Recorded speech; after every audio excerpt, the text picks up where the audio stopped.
Back at you guys again with the Pelican Bass Raider. The build is still going, but I'm nearing the end. So I'll do a recap. I have the Mercury 3.5 on the back. Um, I put a scuffer hole in. Um, that was like one of the first mods I did, and the first hole I put in the boat. Actually, as of now, it's still the only one, but I'm gonna add some little carabiner straps or whatever to hold this side of the rods in. But yeah, that's a tiny hole, so it's not a huge deal. I run the well, don't, it's not like a mod or anything like that, but I do want to brag about this for a minute because I swear by this cooler. The Grizzly soft coolers, bruh, just get you one. Like, these things are freaking awesome, man.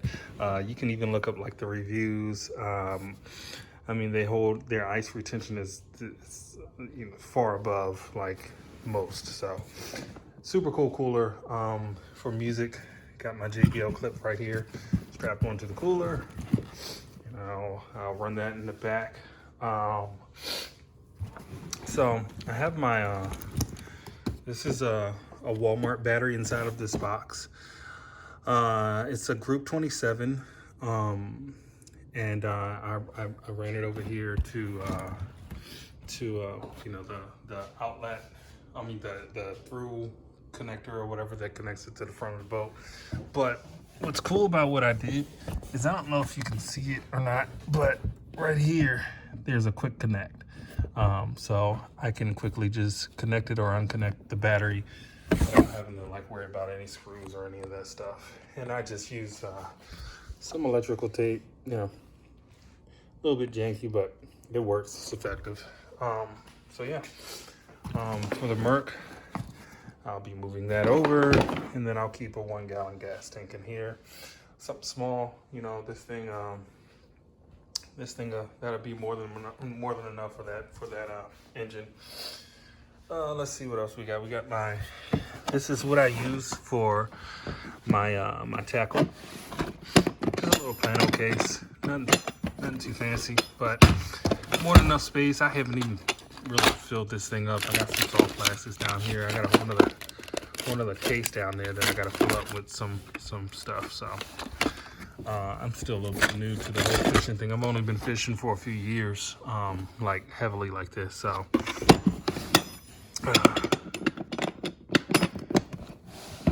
there we go. Yeah. So this is my Pelican case that I keep the phone in.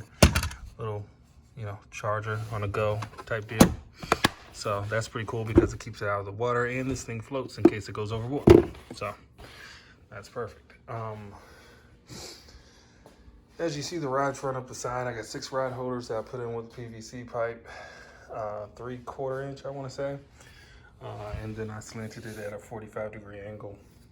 My edges are a little bit rougher than a lot of people's, but it's rods, dude. Like, let's see what else. I keep life vest down here.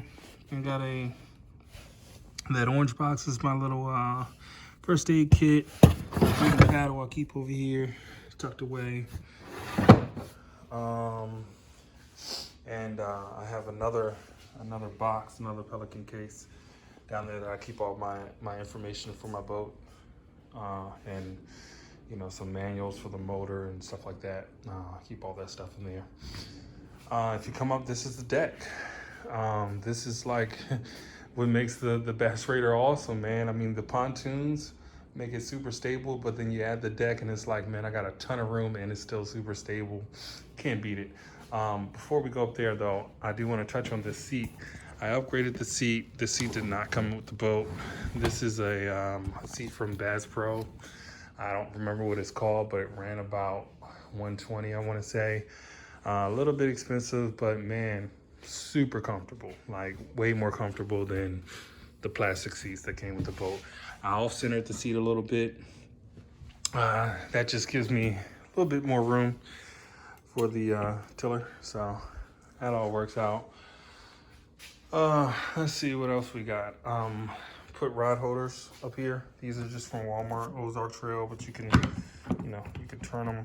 They're a little bit weird, but they work.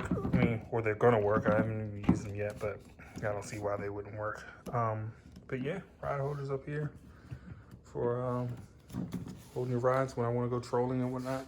Put the same thing on the other side, and I act like we didn't even just see that.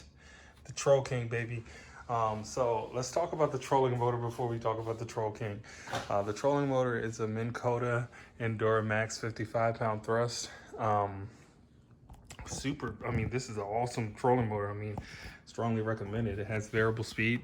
So instead of like clicking over, it just has like percentages. Let's see if you can get the focus. There you go. It has like percentages. So you can just, you know, just slide it slowly to whatever percentages you want. Forward and reverse, obviously. I mean, super sweet trolling motor. I mean, when I first got the boat, I actually just had this trolling motor, and you know, I moved the boat around fine. I just want to go further out into the rivers and stuff. See, my neighborhood has like a little kayak launch, and we also have a few boat ramps. You know, docks. We're like a water community or whatever, waterfront community. So it's super easy for me to get to the water, get access to the water around me, and you know, I got access to a pretty decent selection of you know, water. So I wanted to get out a little bit further into that water, and batteries and this, and you know, it's just too much to worry about once you get like really far out there. That's why the Merc was that was the best move for me, man. Carry a gallon with me, maybe even a 2-gallon tank, depending on the size, and the Merc, and we're good to go. And come up here and troll with the Troll King, baby. This thing is freaking awesome. I want to go into it. Hold on. All right, so up here is a little hatch I kind of built in. It's on a hinge that I got from Home Depot. But yeah, this is where like all my electronics are going to be ran.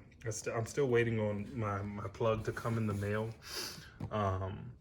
to plug into the little trolling motor output thing that they have. But yeah, that everything is going to eventually just plug into there, and I'll explain how everything is going to work here in a minute when I go over the Troll King. So with that being said, the Troll King. All right, so this is a foot pedal that essentially, so if I push back on, I'll step back. If I push back on the foot on the foot pedal, see it, that rod turns the trolling motor. Push forward, that rod turns the trolling motor that way. So it's essentially, excuse me, sorry. It's essentially a foot control trolling motor now, without, you know, the crazy cost. What's dope about it though is that, let me find a way to get into the boat. Hold on real quick. Don't mind the sloppy video, but I'm trying to be informative. All right, so over here is a switch that you can turn the trolling motor completely on, because you're running power from the battery through the foot control, the Troll King foot control, and through that then to, you know, the trolling motor itself. So this thing has a switch built in that you can turn it permanently on or off and use the button when you push down on this. So I can be up here, I can be trolling, and I can say, okay, cool, the current's pulling me in, I'm fishing, you know, out here to the left, and I want to leave that right there. Okay, cool, I'm getting dragged in, hit that button, and that'll pull me in. I'll set my speed, you know, to, let's just say 50 or something like that. And then, you know, I'll just hit the foot control, pull me back out, and then keep it moving, keep fishing. You know, it's all hands free. This thing is like freaking sweet. Like whoever came up with this, you're a freaking genius, man. It just like takes things to a whole nother level, man. So I'm pretty much done. Like I said, I'm waiting for that plug. I'm gonna add a fish finder. I'm trying to decide on if I want to mount it right here, because then I can use it up there and back here if I'm trolling, you know, with the Merc. I can see what's going on with the fish, and the depth and all that stuff. So I don't know. You know, I'll figure that part out as it comes. But the good thing about mounting it right here is that if I mount it right here, I can bring that wire straight down through and run it between these all the way to the front. So you won't even see the wire, because I can put that 12 volt up in the front. Yeah, up in that hatch. And that's, I mean, essentially that's like a perfect setup. So, more than likely, now that I'm thinking about it, that's probably what I'm going to end up doing, because I was thinking about mounting it up there first, but I kind of like the idea of having it back here, just because, you know, I can see a little bit better. But, you know, I don't know. I'll figure that part out, and I'll probably make another video once I do, because it won't be, you know, but so long until I purchase that. So this is my setup so far. Still waiting for my plug to plug in my trolling motor. Still waiting for my little carabiners to go across that. But outside of that, man, I'm pretty much done. I was gonna mount a seat right here, a little pedestal seat, but I don't know, man. I really like having this space. I mean, this is even good working space. Like if I want to take, you know, my all my stuff up here and get rigged up, and you know, I can use one of the rod holders and turn it back this way, or let's say is this one over here, and I'm mostly just using that one over there to control to troll with, and I can use this one as like a setup, so I can drop the rod in there, and you know, then my layer will be hanging right here. I can go to work right here like a workbench almost. Then, you know, take that, suck it away, and it's back to fishing, baby. Like, you can't beat it, man. Can't beat it, man. These bass raiders are freaking awesome. YouTube has made me go crazy with my build on this, but man, I'm telling you, when the springtime comes around, man, I am gonna be loving this thing, man. So that's all for now. Like, comment, subscribe. Yeah, definitely comment though, man. Let me know what you guys think. You know, what you guys have done with your bass raiders, or what you think I should do next to mine. Yeah, just let's have some fun with this, man. All right, we're out.